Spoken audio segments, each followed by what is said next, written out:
Hello, I'm Mayor Rick Goldring, and welcome to Burlington Matters. Burlington Matters is a program that I host on a regular basis on your TV, featuring topical discussion with a number of special guests who contribute to making Burlington the great city it is. And today we're talking about fire safety, and we're very pleased to have a number of guests with us from the Burlington Fire Department.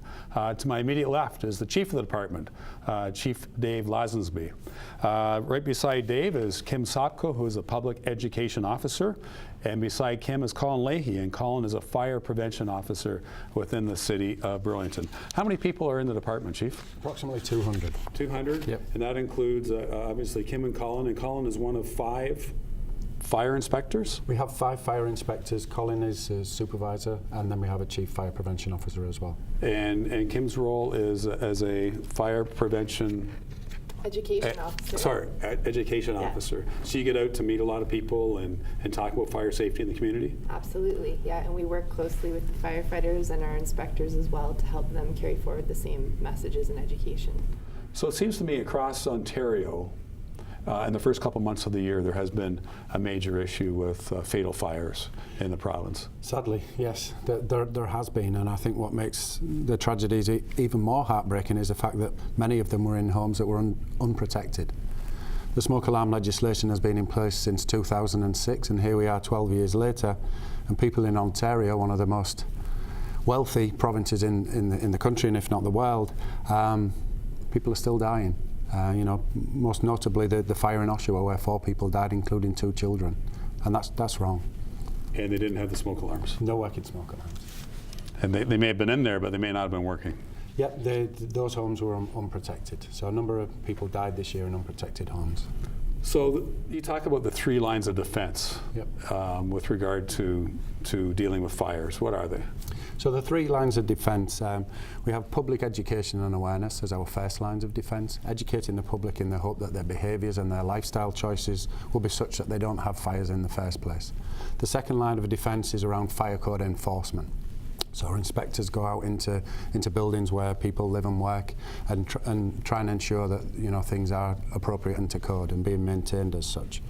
And the third line of defence, if those first 2 lines are breached, is for us to have our emergency response. All are equally important. I think in the last probably 10, 20 years in the fire service across the world, there's been a real shift into a more of a proactive approach aimed at trying to educate the public such that there aren't fires. But all lines of defence are important, and you know, the good thing is in the city of Burlington we have very strong lines of defence in all forms. So how do we educate the public? It seems to me we all know we should have operating smoke alarms in our homes that have current batteries and so on and so forth. But how do we continue to deliver the message that you know, that smoke alarms are critical? There's legislation that says they have to be in the home, and there's also legislation that they have to be in good working order. Indeed, we adopt a variety of approaches to try and communicate effectively with the public. We have the traditional means through the regular printed media. We use social media. We have the website, and also we do many face-to-face programs. And I'll hand that one over to Kim. So let's talk about the face-to-face programs. I understand there's actually people from the Burlington Fire Department that can go out into the community and actually check out homes to see if the smoke alarms are installed properly and are operating effectively, if they're new enough to be efficient. Absolutely. So we do a lot of home visit type of engagement, particularly when it comes to our alarm assistance program in Burlington.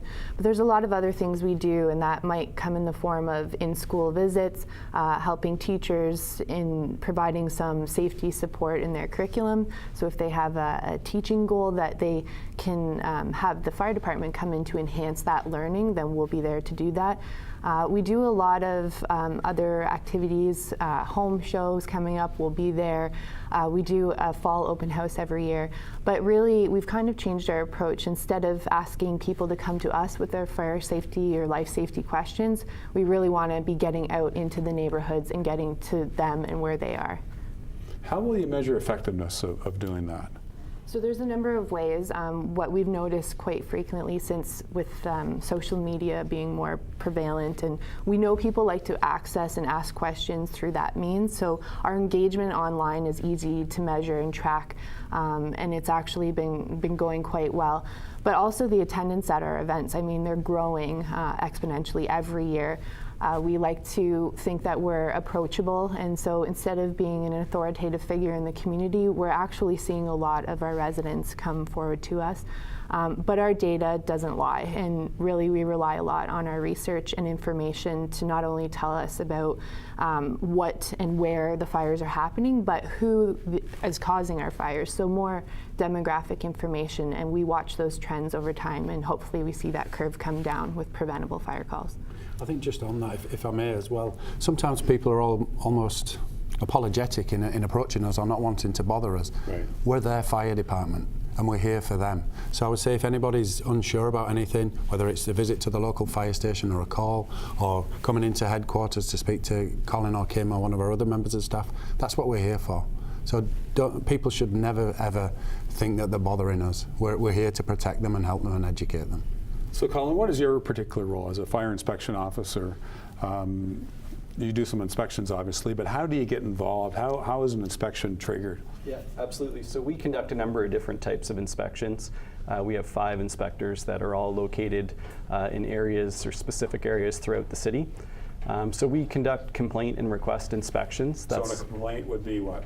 That would be an employee at an industrial building worried maybe that their building lacked proper fire extinguishers. Okay. That would be a complaint inspection that one of our inspection staff would go out and address. We also conduct request inspections, so that might be something an owner of a low-rise building or a multi-unit residential building is looking to sell the property and they want a letter that shows the building is in compliance with the fire code. We also hopefully they get it in compliance when they buy it as opposed to when they're selling absolutely, it. And hopefully they're maintaining it all year long. But again, we get into these buildings. Actually, this year we're conducting inspections in all of our high-rise and low-rise buildings. So we would see each owner annually, but in the event that they wanted a letter certifying compliance, that would be a request inspection. We also conduct inspections at our vulnerable occupancies, which are the hospital, long-term care homes, care facilities, group homes. Those are required as well. What are the most common causes of fires? I mean, Burlington, we have about 150 to 155 fires a year on average. Cooking and smoking, which is encouraging and discouraging in the same sentence, in the sense it's encouraging in the fact that they're preventable. We can make a difference, but it's also discouraging in the fact that it's human behaviour that are causing most of the fires. So, you know, we're here today and we're kind of showcasing what we do, but the community, we're a partnership. We all have a responsibility, we all have a role to play. When people leave their cooking unattended, that's on them. You know, we'll respond, we can educate, we can do everything we can, but ultimately there is responsibility on our citizens as well, and it is a partnership. We all need to work together to ensure safety. And we all think, oh, I'm just going to do this for a minute, and then you get distracted for longer than a minute, and then when it's unattended, that's when the incidents happen. And we get it, you know, people are busy, they're cooking dinner, they're getting the hockey bags ready, they're thinking about trying to get their children to the next practice. But there isn't an excuse. There's no good excuse. No, there isn't. Or any excuse. No, indeed not. And the same with smoking as well, you know, discarded cigarettes, that's a human behaviour factor that it could eliminate most fires. Those two things. Wow. How do we reach out to people that are at risk in the community, how we define as at-risk residents? Now, Colin mentioned you do fire inspections certainly for the areas that have, or the buildings that have vulnerable parts of the population, including hospitals and long-term care facilities. Is there any other outreach we do to at-risk residents that we've actually been able to focus on? Yeah, I'll let Kim speak to some of the specific outreach programs, but one of the things that we're really working on now is partnerships. Working with different community agencies who are out there in the community, engaging with members of the public on a regular basis. They acquire a great deal of intelligence for us because they might know people who are at risk who, in our day-to-day business, we don't come into contact with. Yeah. But giving us that little bit of extra information allows us to then go in and contact those individuals. It might be a hoarding issue or something like that, and then we can work to address the problem before it becomes a real issue in the form of a fire. So creating synergies with organizations that already have people that they connect with. Yeah, You know, I'm aware it's a reciprocal arrangement in that we're looking to share intelligence with other agencies as well for the benefit of them. Kim, do you have anything to add? Yeah, so I think a lot of our partnerships are so successful because we've established those partnerships. So it could be with, you know, the school system, Children's Aid Society, Halton Housing. What we're trying to do is get our message to go further. We do have some really great programs, including, I mentioned before, the Alarm Assistance Program. That's really there for persons who are a homeowner in Burlington over the age of 65 or somebody who has a disability or limited mobility that prevents them from checking and maintaining their home's smoke and CO alarms. Our service is a free in-home annual visit, and we're there to really help people stay safe in their homes for as long as possible. So that you would just call the fire department to find out if you qualify for that program. In addition, we have an after the fire program, and as though we like to be as proactive as possible, we understand that sometimes we have to be reactive. So that looks like firefighters and fire prevention staff door knocking in a neighborhood that's just recently experienced a fire, handing out materials, and really trying to get our messaging into that area that's just suffered the fire, because what we know is the right time, right place, and right audience, people are more receptive to our messages then. They're obviously aware that there was a fire in their neighborhood, and they're receptive to figuring out ways to help prevent a fire in their own homes. Absolutely, yeah. Good. We're going to take a quick break. You're watching Burlington Matters. I'm Mayor Rick Goldring. We're talking about fire safety in the community of Burlington, and we'll be right back after this quick break.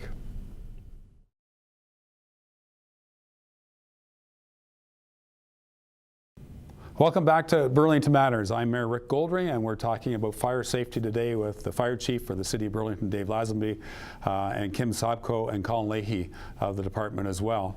And one of the big fires that we've had, probably one of the bigger fires we've had in recent years, was at Plata International, our Tenor Choice meet. And tell us about that. How many firefighters helped extinguish that fire, and how long did it take? Yeah, I think at the peak we had approximately 50 firefighters on scene.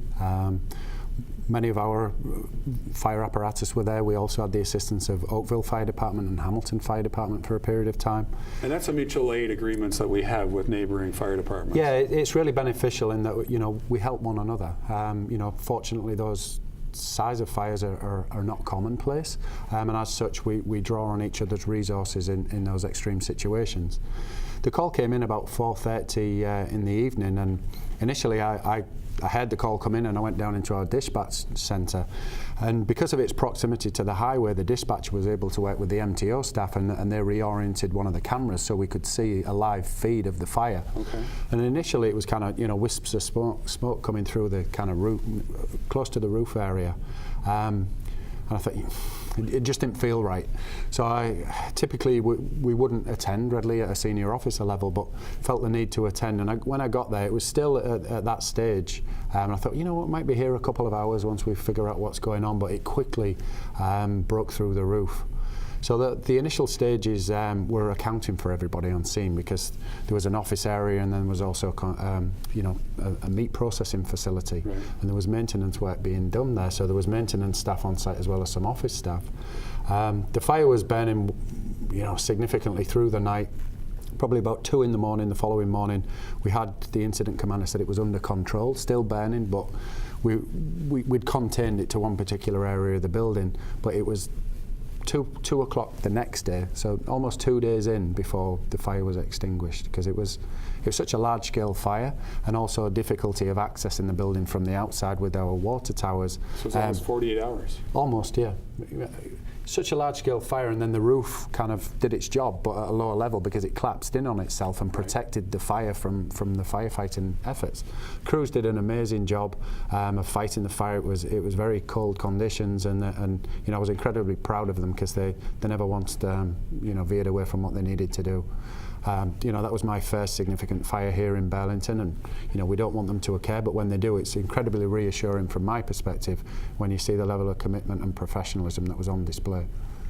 I did talk to the rector of the church in North Burlington that had the fire last August, and he had nothing but glowing words to say about how well choreographed and professional the fire department was in dealing with that particular fire. He was there when the fire was going on, and he was just agog at the professionalism and how well rehearsed and prepared the fire department is, because there's 150 fires a year on average, so our guys are training, guys and girls are training for a bit of time. Indeed they are, and often that's overlooked. People don't see the amount of training that goes in on a daily basis by our crews, whether it's firefighting, whether it's vehicle rescue, medical calls, and so on and so forth. They're always training, they're always preparing. Now, the Ontario Fire Marshal was called in to investigate the Paletta fire. And why are they called to investigate? It's their duty under the Fire Protection and Prevention Act to investigate the cause of fires, explosions, fatalities and injuries. And there's certain criteria. There's 10, but some of the main ones are large loss fires, fires that resulted in fatalities or injuries that required hospitalisation, clandestine drug operations, and so on and so forth. So if the fire meets one of those criteria, they're informed and they make a determination of whether they're going to come and attend the scene. In this case, it's sheer volume of the it fire. Was a large loss fire, and that was the reason for their attendance. There's a number of different buildings of different vintages and different ages in the city. And Colin, what sort of work do you do with regard to looking at the different types of buildings? I know that you focus on vulnerable population, a lot of your inspections. A lot of your inspections are for industrial buildings. But obviously, as a department, we have to be aware of the type of buildings that we have in the city. How would you describe the cross-section of buildings in the city? Absolutely. We have a fairly new vintage of buildings compared to our surrounding municipalities, so that's a good thing. We have about 45 to 50,000 single-family detached and semi-detached homes, so that is the bulk of our building stock. From there, we have about 90 high-rise buildings, 265 low-rise buildings, and that rounds out our residential building population. I mentioned the vulnerable occupancies earlier. We have about 40 of those in town, as well as well over 1,000 industrial buildings and about 1,500 commercial and assembly buildings. Wow, I just made some notes there. I didn't know all those numbers. That's very helpful. So the focus on residential buildings, when you get involved in doing inspections of residential buildings, is it because of the vintage of the building? It's really about risk. What we're doing is primarily about risk. So the chief mentioned earlier, over 80% of our residential fires are considered preventable. So we want to get into these buildings from an education and an inspection perspective to try and stop fires from occurring. So this year in 2018, we're going to get into all of our multi-unit residential buildings. And at the end of the day, it's about risk. We want to protect the people. We want to make sure that the buildings are safe, the systems are maintained. So that's over 300 buildings? Well over, yeah. That you're going to get into every year. So Absolutely. So you have a formal program. So you look at some of the buildings in downtown Burlington, for example. Some of them are older. I look at the Wellington, Elizabeth Manor. Those were built in the 60s, over 50 years old. Is there a particular approach you have for those buildings, and recognizing it's more of an older population that live in the buildings? Yeah, so building stock or the vintage definitely plays into a risk factor. But there's a number of other things that do as well. So what type of systems does the building have? We get into these buildings, so we are interested in how many fire code violations are noted year after year. That might increase the risk. And also we spend a good deal of time looking at our call or our response data.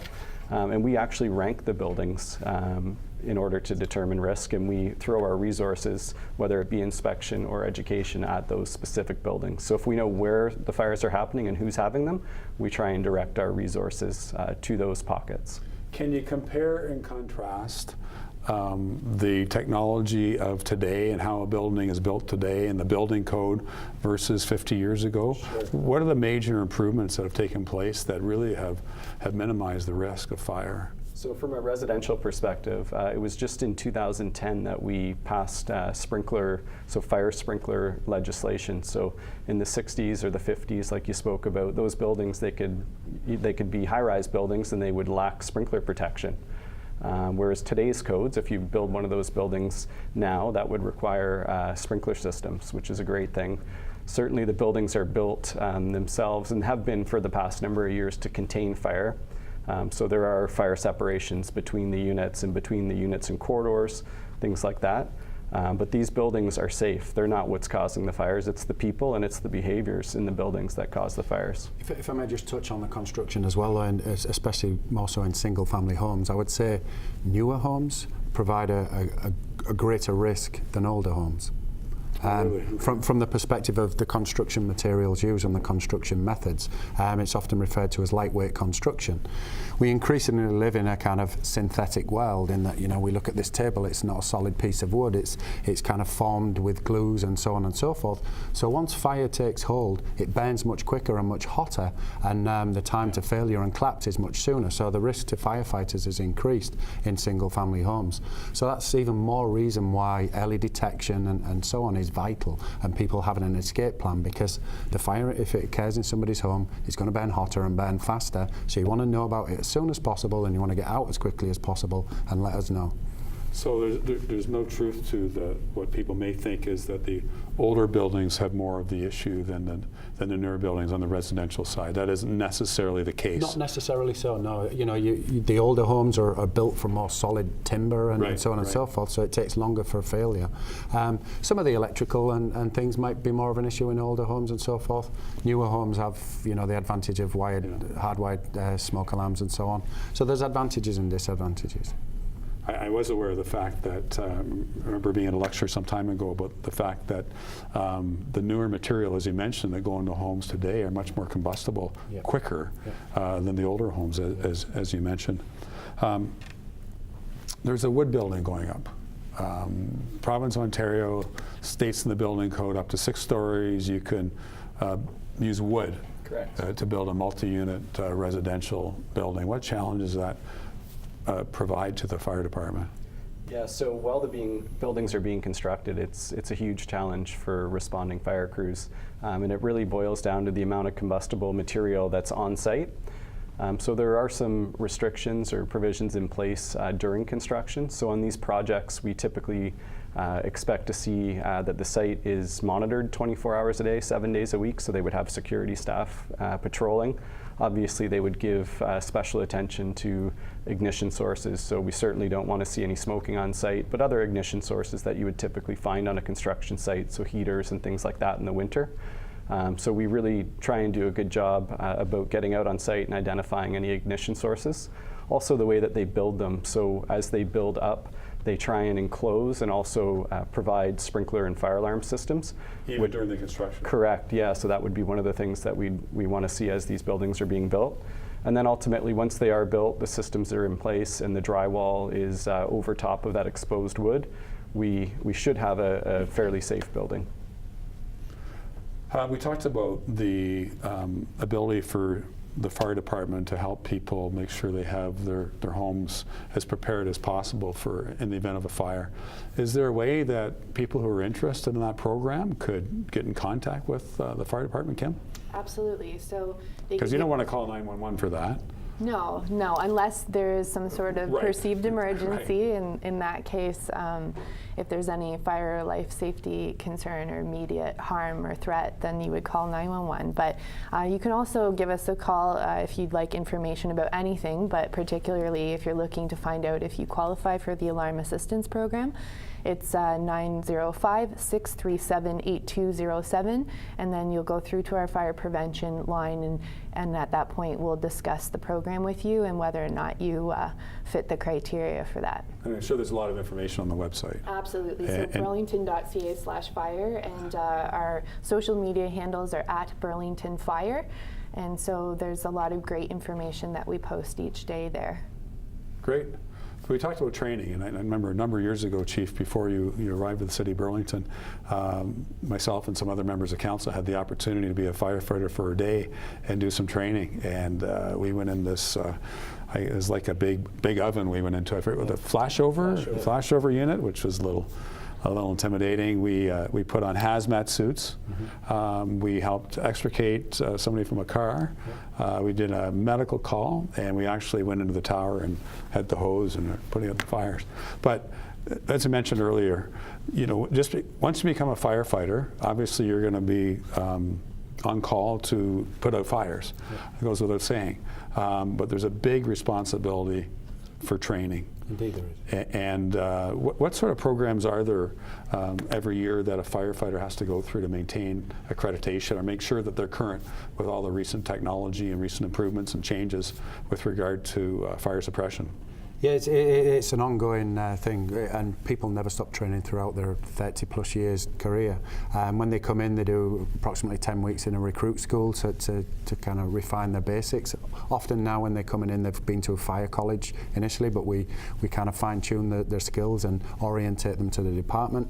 But then every discipline is trained on throughout the year, all the types of skills that you just mentioned and more besides.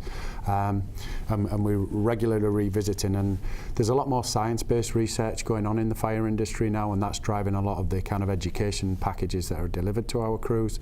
So they're constantly learning, and I think somebody who's just about to retire will tell you, they know far more now than they did in the first year of their career, and things are constantly evolving, and people never stop training. So it's not a stagnant profession where you have a bunch of knowledge and then that's all you need. There are things always changing, improvements in suppression and improvements in approaches to dealing with fires. Yes, and and we touched on the changes in construction, and that too, needs to be kind of passed on to our crews as to how they're going to fight fires in particular circumstances, because every building's different and it presents different challenges. We're also training on public education as well, so that's something that we've started with this group of recruits, and so in March we'll be teaching them the fundamentals of being an educator as well, because we recognize as soon as you put on your uniform, you're also a spokesperson and an ambassador for the department, so we give them the skills that they need to answer questions and Just engage. because you know doesn't mean you can communicate it well, That's right? right. So yeah, arming them with some skills and knowledge to engage better with the community. Well, I want to say a big thank you to Kim Sopko and Colin Lahey and Chief Dave Lazenby of the Burlington Fire Department.